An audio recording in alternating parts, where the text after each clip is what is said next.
Alors, on va parler un petit peu d'optimisation. On est à la page 54 dans vos notes de cours.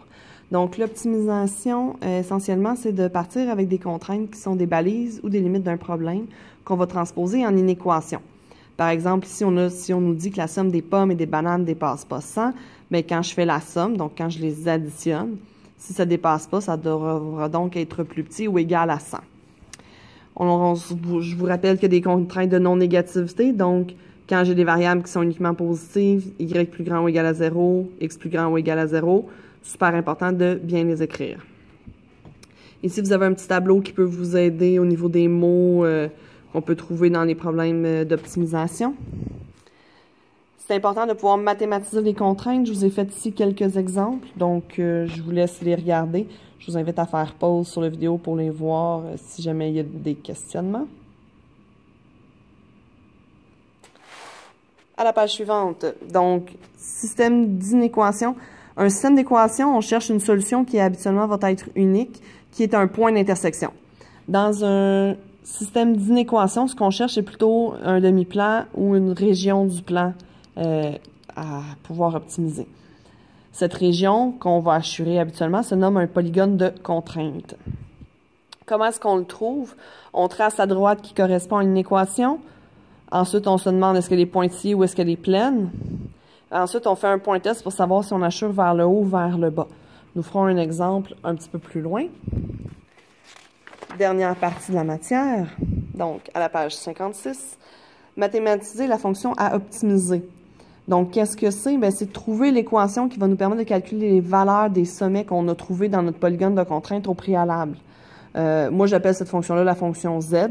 Évidemment, bien, on l'identifie comme on le fait avec les variables.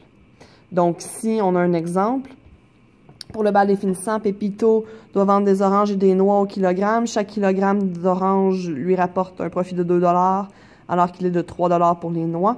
Aujourd'hui, il a en sa possession un maximum de 10 kg d'oranges et au moins 5 kg de noix. Cependant, il ne peut pas transporter plus de 10 kg au total. Combien de kilogrammes d'oranges et de noix doit-il vendre pour se faire un maximum de profit? Donc, j'identifie mes variables. X, mon kilogramme d'orange vendu. Y, mon kilogramme de noix vendu. J'identifie Z, qui sera ma fonction optimisée, qui va être le maximum de profit. Parce que c'est ça qu'on cherche à faire. Donc, c'est ça qui est important de pouvoir regarder. Ensuite, Z va être égal à quoi? Bien, je fais 2 $ par kilogramme vendu, plus 3 $ par kilogramme de noix vendu. Et ensuite, il va rester à évaluer la fonction optimisée. Voyons tout cela en exemple. Prenons l'exemple ici du concessionnaire. Donc, le concessionnaire offre à sa clientèle des voitures neuves réusagées. Donc, mes variables, nombre de voitures neuves, nombre de voitures usagées, je prends toujours le temps de bien les définir avant de commencer. Le propriétaire demande à son vendeur de vendre au moins 10 voitures neuves de plus que des voitures usagées.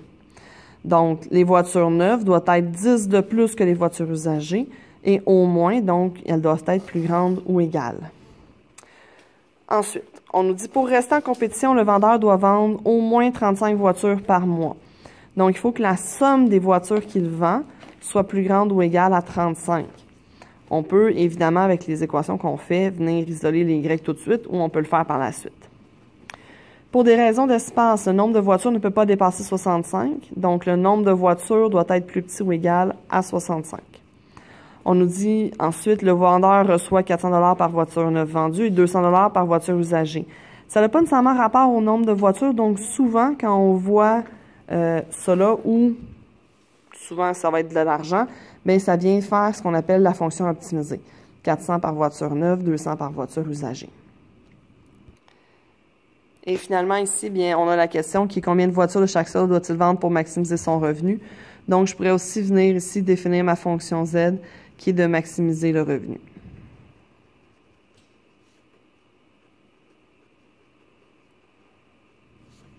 Donc, ensuite, j'oublie pas d'indiquer mes contraintes de non-négativité qui n'étaient pas présentes au départ. Donc, qui fait, dans le fond, que je suis restreint au premier cadran. Ensuite, je trace mes 3 autres fonctions. Ma première, en isolant X, on trouve la fonction ici suivante.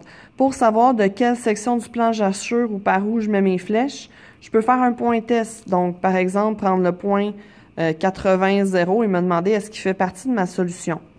Donc, est-ce que 80 est plus grand ou égal à 0 plus 10? La réponse, c'est oui.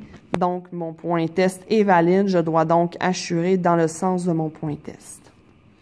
Si je prends la deuxième, x plus y plus grand ou égal à 35, je peux isoler y comme étant 35 moins x. Je vais donc être par la suite en mesure de tracer ma droite.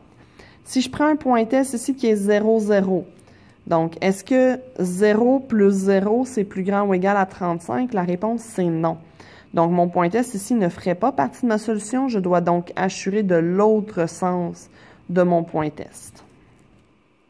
Ensuite, on trace la dernière. Une fois qu'on les a toutes tracées, qu'on a toutes mis les flèches, on regarde le polygone de contrainte, il est où. Donc, il faut que ça marche pour toutes les droites. Je ne pourrais pas être ici parce que ça ne marcherait pas avec la droite bleue, sa contrainte. Une fois que c'est fait, je recherche les 4 points de mon polygone de contrainte. Le A, le B, on se rend compte que c'est un peu comme dans le milieu de l'intersection. C'est pas clair à lire. Je vais donc le trouver en faisant le système d'inéquation. Donc, en posant mes deux règles égales et en isolant de chaque côté. On se rend compte que le point A, c'est des nombres qui sont, dans le fond, des nombres décimaux. Donc, c'est pas un nombre entier de voitures. Ça va donc être à rejeter. Le concessionnaire ne vendra pas 22,5 voitures. Le point B me donne 15,20. Point C et D, c'est des points qui sont clairement sur l'axe. Donc, je pourrais les nommer simplement. Ensuite, je les remplace dans ma fonction à optimiser. Et je regarde qu'est-ce que ça me donne ici. Donc, ça me donne 10 000 pour le premier point, 14 000 le deuxième et 26 000 le troisième. Donc, je vois clairement que j'ai un minimum et un maximum. Ensuite, je donne ma réponse. Dans ma réponse, je dois contenir, dans le fond, 3 informations. Je dois contenir le fait que je cherche à maximiser ou minimiser. Donc, ici, je veux maximiser. Donc, je rappelle qu'est-ce que c'était ma fonction objectif. J'indique combien ça m'en prend. Donc, ça me prend 65 voitures neuves. Ici, je ne l'avais pas écrit. Et 0 voitures usagées.